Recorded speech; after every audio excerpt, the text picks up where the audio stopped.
नमस्कार, जनता टीवी देख रहे हैं आप। आपके साथ मैं हूं खुशबू पांडे और मैं हूं आपके साथ अमन त्रिपाठी। इस बुलेटिन का आगाज करेंगे एक बड़ी खबर के साथ। बड़ी खबर, अहम जानकारी सामने। इस वक्त की ये बड़ी खबर सीपीएस मामले को लेकर इस वक्त की ये बड़ी जानकारी आपको बता रहे हैं। सुप्रीम कोर्ट से सीपीएस केस में बड़ी राहत मिलती नजर आई।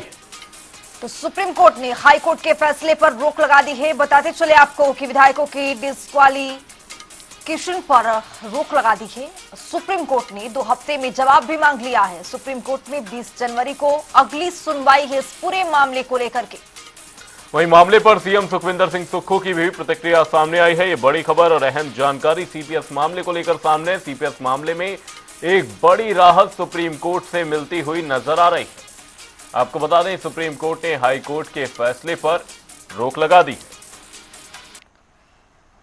तो बताते चले आपको कि सीपीएस के मामले को लेकर के जो विपक्ष रहा है वो बहुत हमलावर रहा है और इसी को लेकर ये जो पूरा मामला था सीपीएस को लेकर के ये सुप्रीम कोर्ट तक पहुंच गया है। आपको बताते चले कि इस मामले को लेकर के एमएलए के डिस्क्वालिफिकेशन पर भी रोक लगा दी गई है।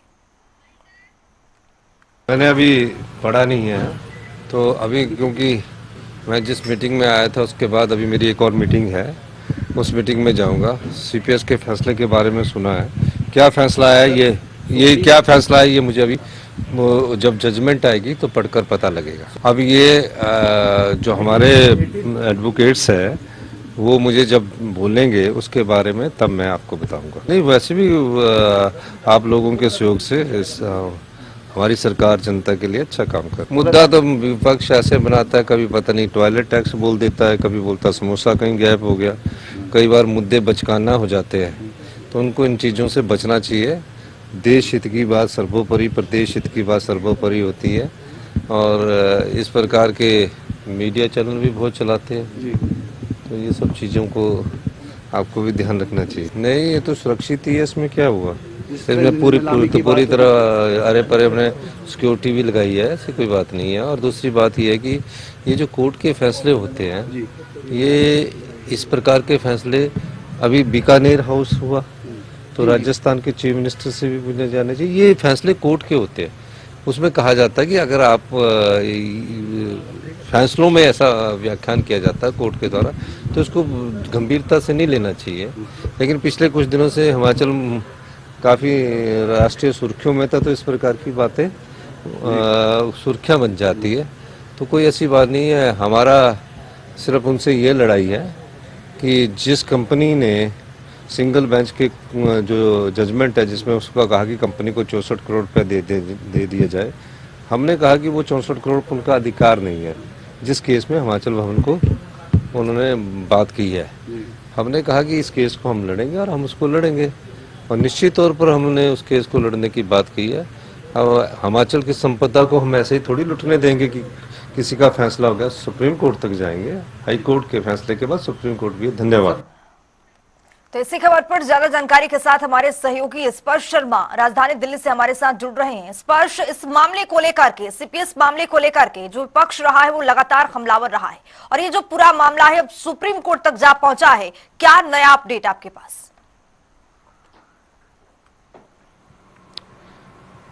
देखिए, सुप्रीम कोर्ट में आज इस मामले पे सुनवाई हुई है और सुप्रीम कोर्ट ने जो रोक है हिमाचल हाई कोर्ट के फैसले पर उस पर जो है लगाई है। हिमाचल हाई कोर्ट ने 13 तारीख की बात करते हैं तो जो 6 सीपीएस लगाए गए थे हिमाचल सरकार की तरफ से, उनकी नियुक्ति को जो है रद्द कर दिया था। फिलहाल सुप्रीम कोर्ट की बात करते हैं तो सुप्रीम कोर्ट ने जो हिमाचल हाई कोर्ट के फैसले पर रोक लगाई है। अब इस मामले पर 2 सप्ताह बाद सुनवाई होगी, जवाब मांगा गया है और सीधे तौर पर अगर हम बात करते हैं तो एक राहत जो है हिमाचल प्रदेश सरकार के लिए कही जा सकती है। और उसके साथ साथ अगर हम बात करते हैं तो जिस तरीके से विपक्ष इस पूरे मामले को लेकर मसला बनाता हुआ जो है नजर आ रहा था, इसको लेकर भी हमने देखा कि मुख्यमंत्री सुखविंदर सिंह सुक्खू विपक्ष पर जो है एक चुटकी लेते हुए नजर आए। उन्होंने कहा कि विपक्ष हर जो छोटा बड़ा मसला है उसको जो है मुद्दा बनाने की कोशिश जो है करता हुआ नजर आता है। तो ऐसे में एक जो है सुप्रीम कोर्ट में आज जो है 6 सीपीएस मामले को लेकर जो है सुनवाई हुई है। सुनवाई में हिमाचल हाई कोर्ट के फैसले पर रोक लगाई गई है, यथास्थिति देखने को मिलती हुई नजर आएगी, नए सीपीएस की नियुक्ति नहीं होगी। और अगर हम बात करते हैं तो जो हाई कोर्ट है उसके फैसले पर फिलहाल रोक जो है वो देखने को मिलती हुई जो है नजर आएगी। और साथ ही अगर स्पर्श देखा जाए तो साल 2005 में ही सीपीएस एक्ट को रद्द कर दिया गया था। उसके बाद से फिर से सीपीएस की चर्चा होने लग गई। विपक्ष और पक्ष दोनों के बीच आरोप प्रत्यारोप का दौर चलता रहा। इसी बीच सुप्रीम कोर्ट से ये जो राहत मिलती हुई नजर आई है, हिमाचल सरकार के लिए कितना बड़ा बेनिफिट है, क्योंकि 6 जो विधायक थे उनकी विधायकी का रद्द होने का खतरा बना हुआ था। देखिए, हिमाचल सरकार के लिए निश्चित तौर पर एक बड़ी राहत है और सीधे अगर शब्दों में भी समझाएं कि उनके जो वकील हिमाचल प्रदेश की तरफ से पेश हुए थे, एडवोकेट जनरल अनूप रतन, उन्होंने भी ये कहा कि जो 6 विधायकों की जो है सदस्यता रद्द होने का जो मामला था, उस पर भी फिलहाल जो है रोक जो सुप्रीम कोर्ट है उसकी तरफ से जो है लगा दी गई है। यानी जो 6 विधायकों की जो सदस्यता रद्द होने की बात भारतीय जनता पार्टी करती हुई नजर आती थी, चूंकि भारतीय जनता पार्टी का ये कहना था कि ये जो मामला है वो ऑफिस ऑफ प्रॉफिट के तहत जो है अब बनता हुआ नजर आता है, क्योंकि सीपीएस की नियुक्ति को लेकर हिमाचल प्रदेश हाईकोर्ट ने जो है रोक लगा दी थी। तो ऐसे में विधायकों की सदस्यता भी जो है जानी चाहिए, लेकिन अब सुप्रीम कोर्ट ने इस मामले पर भी जो है फिलहाल स्टे लगाया है, रोक लगाई है, 2 सप्ताह के अंदर जवाब मांगा है। और इन याचिकाओं को जो है जो दूसरे राज्यों में भी इस तरह की याचिकाएं पेंडिंग है, मसलन पंजाब की बात करें, छत्तीसगढ़ की बात करें, उन याचिकाओं के साथ जो है क्लब कर दिया है। और आने वाले समय में जनवरी के जनवरी के जो महीना है उसमें इस मामले पर जो सुनवाई है वो होती हुई जो है नजर आएगी। तो फिलहाल जिस तरीके से हिमाचल हाईकोर्ट ने जो है रोक लगाई थी इस सीपीएस की नियुक्ति को लेकर, उसके बाद में प्रदेश सरकार ने कहा था कि वो जो है सुप्रीम कोर्ट का रुख करते हुए जो है नजर आएंगे। और सुप्रीम कोर्ट में जो है फिलहाल इस मामले पर जो है स्टे मिल गया, यानी जो है हिमाचल हाईकोर्ट का जो फैसला आया था उस पर जो है रोक लगा दी है। इस पर देखा गया है कि विपक्ष की ओर से ये कहा जा रहा था कि जो सुक्खू सरकार है, 1/3 जो हिस्सा है वो लगातार खर्च करती है अपने कैबिनेट मंत्रियों पर, सीपीएस पर। जब इतने सारे कर्जे से अगर हिमाचल प्रदेश घिरा हुआ है तो इसमें सीपीएस की नियुक्ति की जरूरत ही क्या रही। और सीपीएस को लेकर के आज कोर्ट से इतना बड़ा फैसला, विपक्ष के लिए अगला रास्ता क्या है, ये क्या इसमें पूरे इस मामले में किस तरह से हस्तक्षेप कर सकता है? देखिए, हर सरकार जो है अपने अपने तरीके से इस तरह की नियुक्तियां करती है। ना केवल कांग्रेस सरकार की बात करें, बीजेपी सरकार की भी बात करें तो उसमें भी इस तरह की नियुक्तियां होती हुई नजर आती है, लेकिन उन नियुक्तियों को नाम कुछ और दे दिया जाता है। जिन नेताओं को या फिर कहें कि जिन करीबी विधायकों को जो है कैबिनेट में जगह नहीं मिल पाती है, उनकी नियुक्ति इस तरीके से जो सीपीएस का पद होता है उसके तहत जो है कर दी जाती है और उनको तमाम उस तरह की सुविधाएं मिलती है जो कि एक मंत्री को मिलती हुई जो है नजर आती है।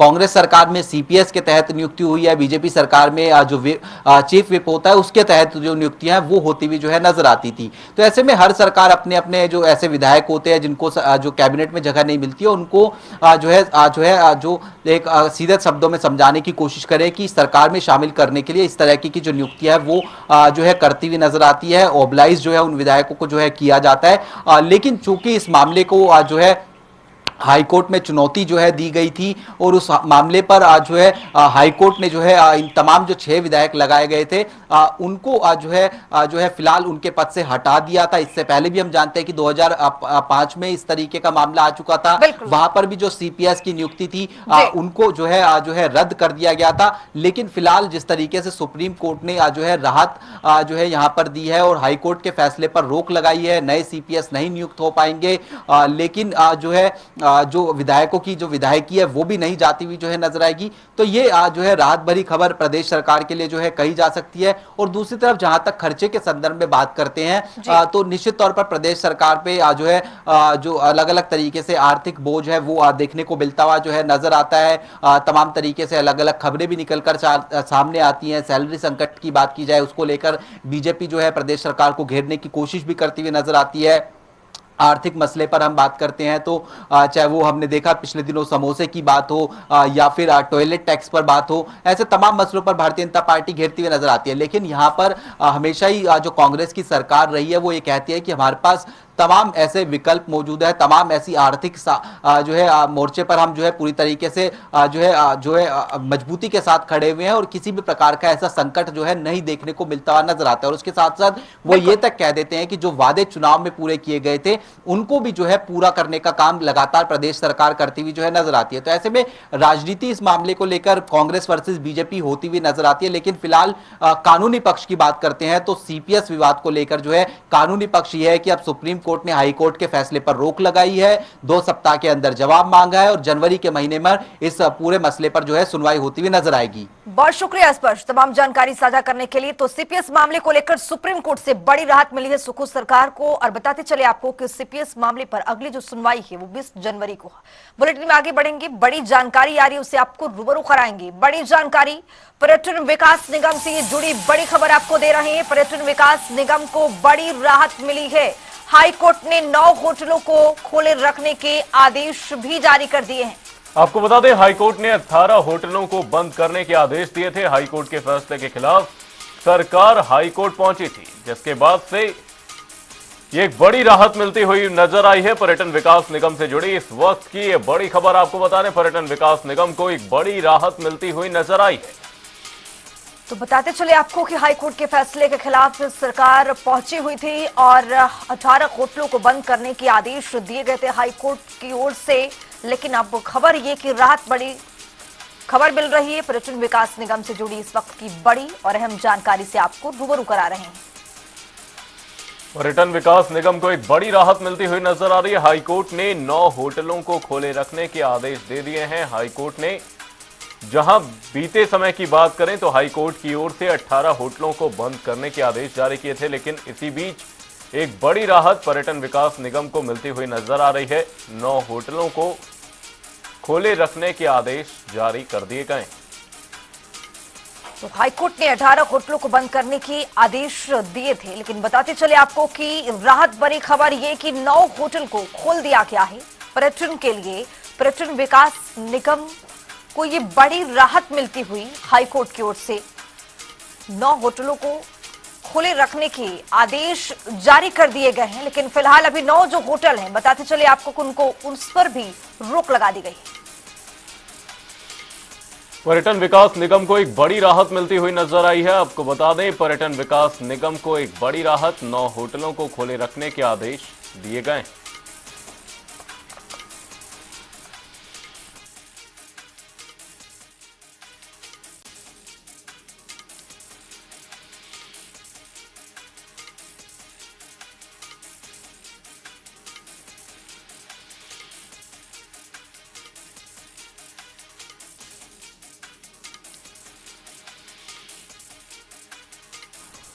हाईकोर्ट ने 18 होटलों को बंद करने के आदेश दिए थे। हाईकोर्ट के फैसले के खिलाफ सरकार ने याचिका दायर की थी और सरकार इस मामले को लेकर सुनवाई चाहती थी। ऐसे में पर्यटन विकास निगम को एक बड़ी राहत मिलती हुई नजर आई है। हाईकोर्ट ने 9 होटलों को खोले रखने के आदेश जारी कर दिए हैं।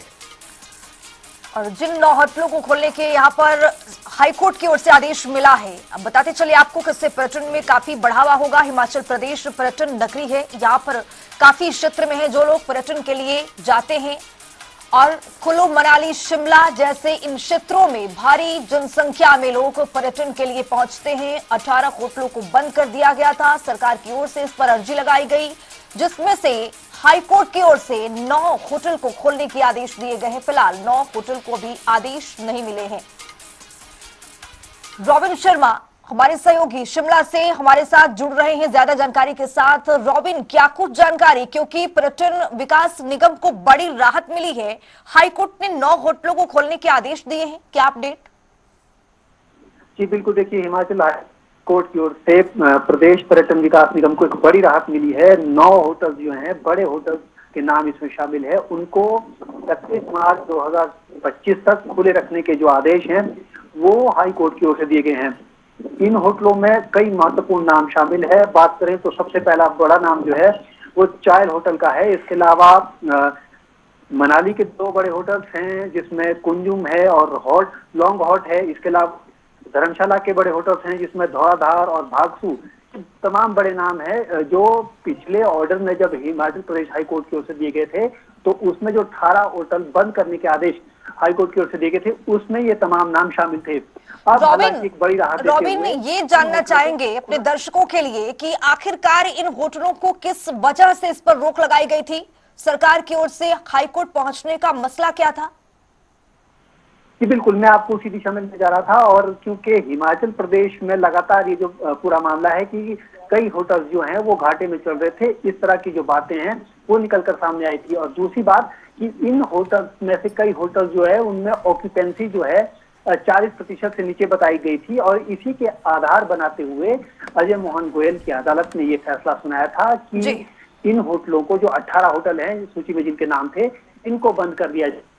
कि इस पूरे मामले पर अभी 3 दिसंबर को आगे सुनवाई होनी है।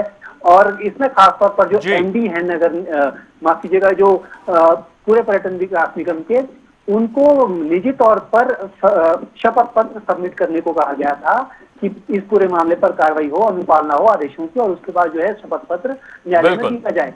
लेकिन उससे पहले क्योंकि हिमाचल प्रदेश सरकार की ओर से इस पूरे मामले की जो पैरवी है उस द्वारा से की गई उच्च न्यायालय के अंदर, और फिर वहां पर अजय मोहन गोयल की अदालत ने एक बार फिर एक आदेश दिए जिसमें से 9 होटल जो है उन्हें खोलने के जरूर आदेश दिए हैं, लेकिन अभी भी फिर 9 होटल ऐसे हैं जिन्हें बंद रखने के आदेश हैं। जी, हाईकोर्ट ने 9 होटलों को खोले रखने के आदेश दे दिए हैं। बता दें कि हाईकोर्ट की ओर से पहले 18 होटलों को बंद रखने के आदेश दिए गए थे। बहुत बहुत धन्यवाद रॉबिन। तमाम जानकारी के लिए पर्यटन विकास निगम को एक बड़ी राहत मिलती हुई नजर आई है। संजौली मस्जिद मामले में अतिरिक्त जिला और सत्र न्यायाधीश की अदालत में आज सुनवाई हुई। सभी पक्षों की ओर से बहस पूरी होने के बाद अदालत ने फैसला सुरक्षित रख लिया है। तो मामले में अदालत 30 नवंबर को फाइनल ऑर्डर सुनाएगी। याचिका भी संजौली मस्जिद कमेटी के अध्यक्ष के रूप में मोहम्मद लतीफ की ओर से अदालत में दिए गए हल्फनामों को चुनौती दी गई है। भी वक्फ बोर्ड ने कोई भी कमेटी कॉन्स्टिट्यूट नहीं की है मस्जिद कमेटी संजौली में, तो वो आज ये डॉक्यूमेंट लेके आए कि भाई 2006 में लतीफ़ को जो है वो हमने प्रेसिडेंट नॉमिनेट किया था, और 2006 का कोई डॉक्यूमेंट वो दिखा रहे थे। जब उन्होंने 2006 का जो डॉक्यूमेंट दिखाया तो हमने उसमें कह के दिया कि ये तो 2006 का है, मामला तो 2010 का है, और एक्ट ये कहता है कि जो बोर्ड के मेंबर्स की जो टाइम लिमिट है वो 5 साल है, और जो मस्जिद जो कमेटी के मेंबर होते हैं, मस्जिद कमेटी वगैरह के मेंबर, वो 1 साल का है। तो 2006 के बाद क्या कोई चेंज हुआ या कोई चेंज नहीं हुआ, क्या बोर्ड के मेंबर्स में चेंज हुआ या कमेटी के मेंबर्स में चेंज हुआ, और हमने उस पर भी आपत्ति जताई, क्योंकि वो जो डॉक्यूमेंट है वो लतीफ़ का ही साइंड डॉक्यूमेंट है, वो उसके ऊपर कोई कमेटी के कोई साइन नहीं है, ना ही कोई वक्फ बोर्ड के साइन है। तो हमने उसके ऊपर कहा कि भाई ये ऐसे लग रहा है जैसे कोई सेल्फ प्रिपेयर्ड डॉक्यूमेंट है। ये हमारा ऑब्जेक्शन है। एसोसिएशन की तरफ से यहाँ पे अपील की गई थी संजौली मस्जिद के ऑर्डर के अगेंस्ट, तो वो अपील पेंडिंग है जो कि 30/11/2024 को ऑर्डर के लिए है। और इसमें वक्फ बोर्ड ने मोहम्मद लतीफ़ को प्रेसिडेंट की एनओसी दी थी कंस्ट्रक्शन के लिए, तो उन्होंने जो भी कंस्ट्रक्शन करी थी उसका रिप्लाई उन्होंने एमसी शिमला में दे दिया था। एमसी शिमला ने इंटरिम ऑर्डर किए थे, तो अब वो ऑर्डर जो किए थे उसके बारे में डिस्ट्रिक्ट एंड सेशन जज कोर्ट ने वक्फ बोर्ड से पूछा कि भाई जो मोहम्मद लतीफ़ है जिसको आपने प्रेसिडेंट बनाया है, क्या ये एज पर वक्फ एक्ट है या नहीं है।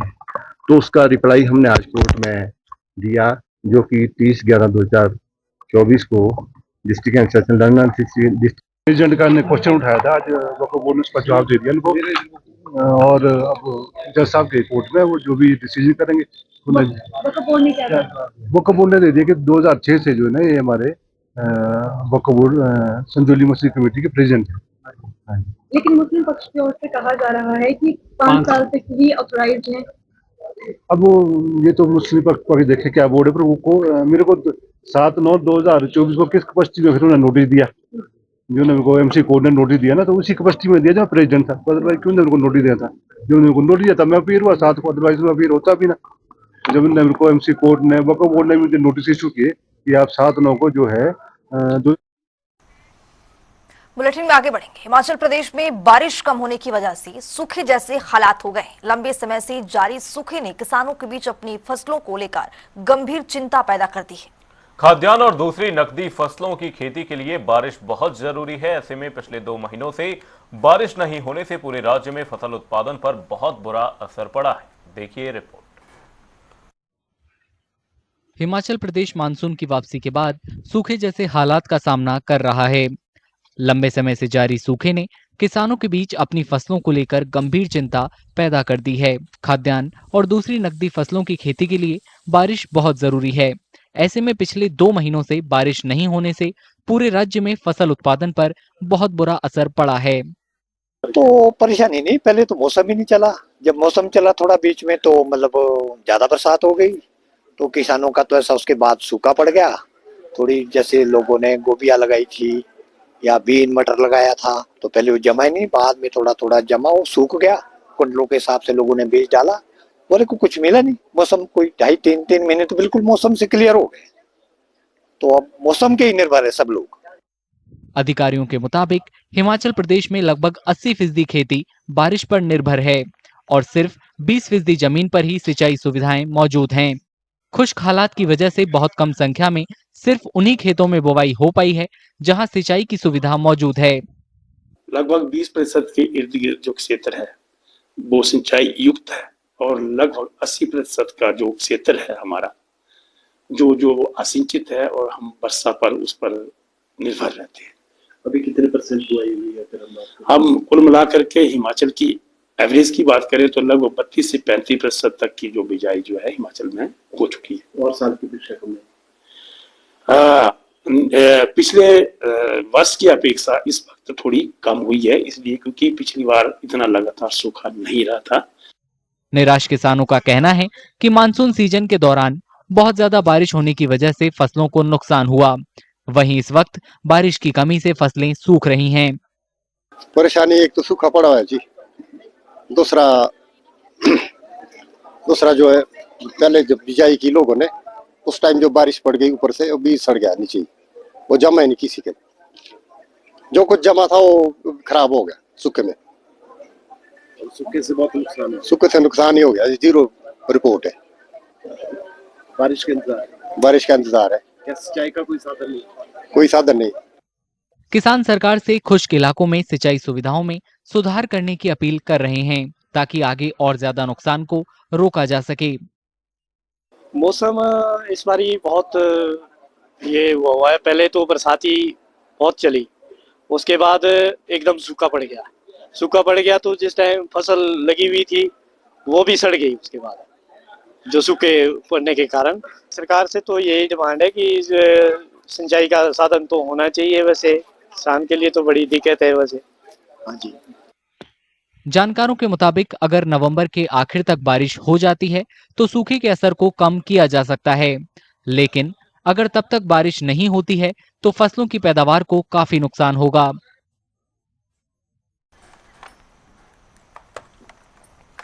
तो फिलहाल इस बुलेटिन में भी इतना ही। देश और दुनिया के तमाम खबरों के लिए बने रहिए जनता टीवी के साथ।